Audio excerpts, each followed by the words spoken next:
More now on the story we brought you earlier about the state of an elementary school on the Tobique First Nation. The school is leaking, the wood is rotting, and some rooms are closed because of mold.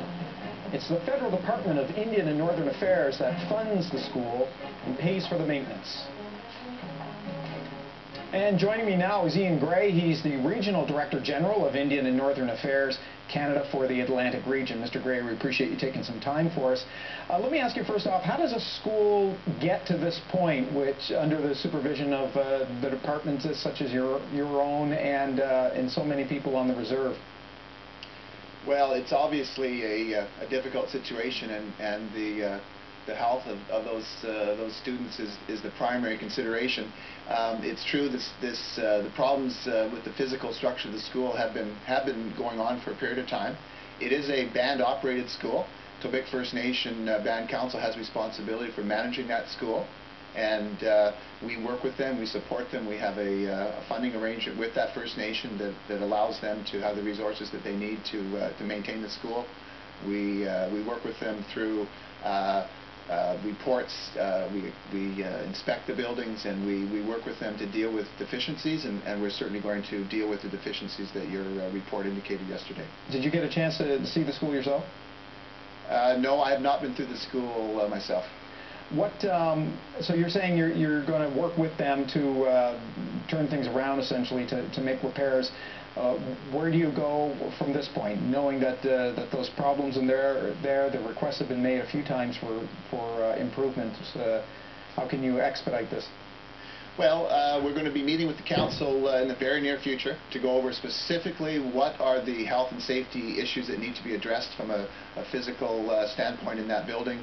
That may involve fixing the roof if it's a roof leak, replacing carpet, and doing a thorough cleanup inside in those parts of that school that are affected. And then we need to, once we've addressed the immediate health and health issues, then we need to discuss where do we go. I mean, all the parties acknowledge that the school is in need of some refurbishment, be it a new roof. And of course, certainly the chief and I have talked at length about his desire for a new school there. And that's something that we would like to see in the not too distant future. You mentioned that the band operates it. What funding has your department provided for upkeep?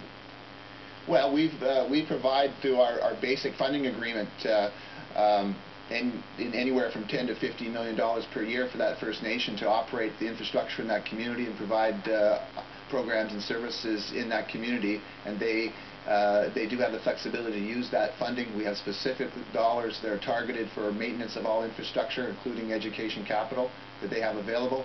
Plus, in the last 5 years, we provided $300,000 of additional dollars that they can specifically use to do repairs on that facility. Okay, and the department satisfied that that money has in fact been spent on the school?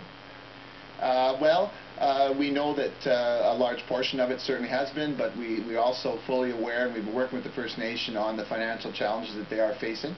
They are in third-party management as of last summer, and we know that there are financial challenges in Tobique First Nation, and we are working very closely with them to address that. And we know that, as you mentioned, the band said that they'd like to see a new school put in there.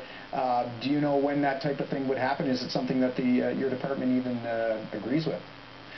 Well, we do have a priority setting list based on age and asset quality that we reference. Tobique First Nation is actually second on our list in our region.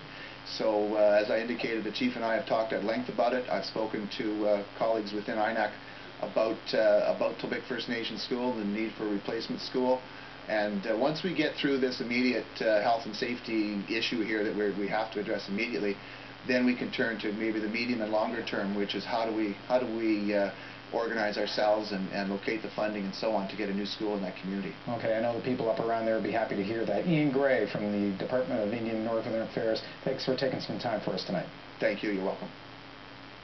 Now, we want to know what you think. Who's responsible for making sure schools on native reserves are safe for kids? Here's how you can share your opinion.